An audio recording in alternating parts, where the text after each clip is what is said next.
Welcome to Elevate English. Elevate your English. Elevate your life. If you found this video informative, please like, share, and subscribe to the Elevate English channel.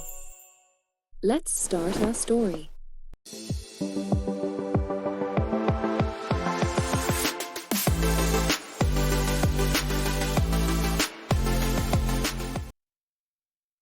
The Garden of Secrets. In the heart of a bustling city stood a small, hidden oasis. Tucked between two large buildings, it was a secret garden, a place few people knew about. Overgrown with ivy and filled with flowers of every color, it felt like another world, peaceful, calm, and timeless. This was where Sarah loved to go when the weight of city life became too much, to escape into the quiet and solitude, and to think.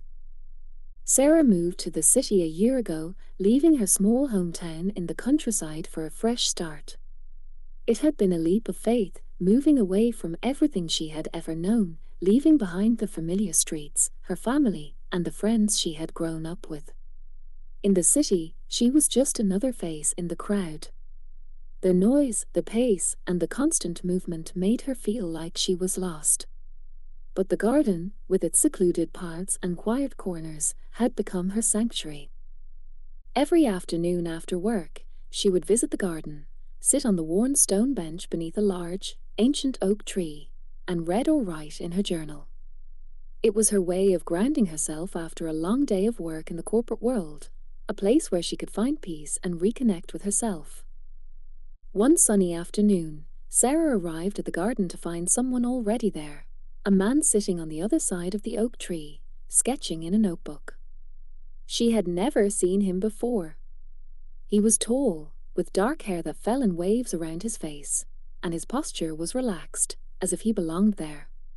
She hesitated for a moment, not wanting to disturb him, but there was something about him, something familiar. The man looked up from his sketchbook and caught her eye. There was a brief moment of surprise in his expression, but it quickly melted into a warm smile. "I didn't expect anyone else to be here," he said, his voice soft and inviting. Sarah smiled back, feeling a little embarrassed for intruding. "Sorry, I didn't mean to disturb you." "No disturbance at all," he replied, standing up. "I'm Daniel. I come here almost every afternoon to sketch. This place has a certain magic about it, don't you think?" "I'm Sarah," she said, stepping closer. "I come here too, whenever I need to get away from everything. It's the only place in the city where I can find peace." Daniel nodded, as if he understood completely. "It's easy to get lost in the chaos of the city," he said, tucking his sketchbook under his arm. "But places like this remind you that there's still beauty in the world." There was a long pause, and Sarah felt a strange connection to him, as if their shared love for this hidden sanctuary had created an instant bond. She had always been a bit shy, especially around new people, but there was something about Daniel that made her feel at ease. "Do you come here often?" she asked, unsure of how to keep the conversation going. "Almost every day," he said with a smile. "I work from home, so I take a break in the afternoon and come here to clear my head. And to sketch, of course." "What do you sketch?" Sarah asked, intrigued. Daniel looked down at his sketchbook and then back at her. "I draw what I see. The people, the plants, the light, the little moments that make this place feel alive. I like to capture the world as it is in its simplest form." Sarah was captivated. She had always admired artists, but she never had the talent herself. She loved the idea of capturing fleeting moments in time, preserving the beauty of the world in a drawing or painting. She had always wanted to learn how to paint, but never had the time. "That sounds amazing," she said, a little wistfully. "I've always wanted to learn how to paint. But life never seems to slow down enough to do something like that." "You could always start," Daniel said, his voice gentle. It's never too late. They spoke for a while longer, sharing stories about their lives and their love for the garden. Sarah learned that Daniel was an architect, but his true passion was art. He had moved to the city a few years ago, just like her, looking for a new beginning. He told her about his favorite places in the city, hidden corners, quiet cafes, and parks that most people never noticed. They found they had a lot in common, both yearning for a sense of connection in a city that often felt impersonal. After that first meeting, Sarah found herself coming to the garden more often. Daniel was always there, sketching or reading, and they would talk whenever their paths crossed. Slowly, their conversations deepened. They began sharing more about their lives, their hopes, and their dreams. Sarah learned that Daniel had been married once, but his wife had passed away a few years ago. It had been a painful chapter in his life, but he had found solace in his art and in the quiet moments he spent in the garden. As the weeks went by, their friendship grew. Daniel invited Sarah to his apartment one evening to see his sketches, and Sarah found herself fascinated by the way he captured the world on paper. He had a special talent, an ability to bring ordinary things to life, to make them seem extraordinary. He made Sarah look at the world in a new way, to see the beauty in the smallest of details.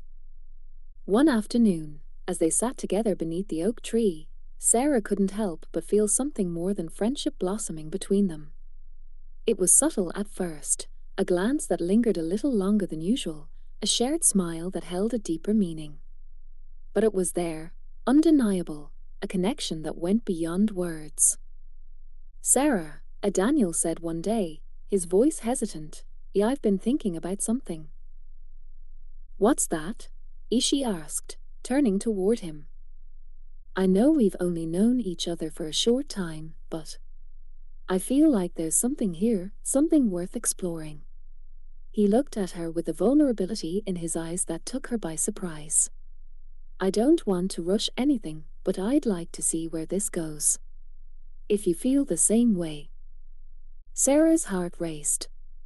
She had never expected this, but now that it was out in the open, she realized she had been feeling the same thing.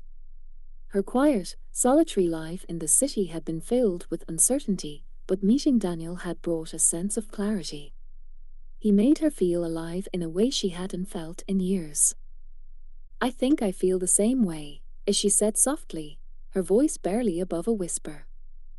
Daniel's face lit up, and without thinking, he reached out to take her hand. "Then let's take it one step at a time," he said. From that moment on, everything changed.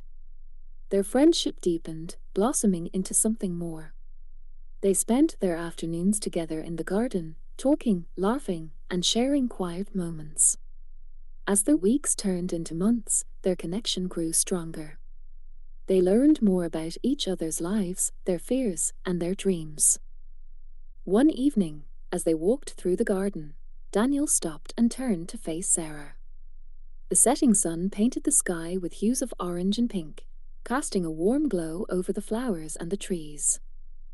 "Sarah," he said softly, "this garden has always been a place of peace for me. But now, with you, it feels even more special. I want to spend more moments like this with you, here, and wherever life takes us." Tears welled up in Sarah's eyes as she realized how much he meant to her. She had found something beautiful, something unexpected, in the quiet corners of the city, a love that was as delicate and enduring as the flowers in the garden. "I'd like that," as she said, her voice full of emotion. "I'd like that very much." And so, beneath the willow tree, their love story began, rooted in the quiet beauty of the garden and nurtured by the deep connection they shared. In the Garden of Secrets, they had found each other, and in each other, they had found a love that would grow and flourish for years to come. The end.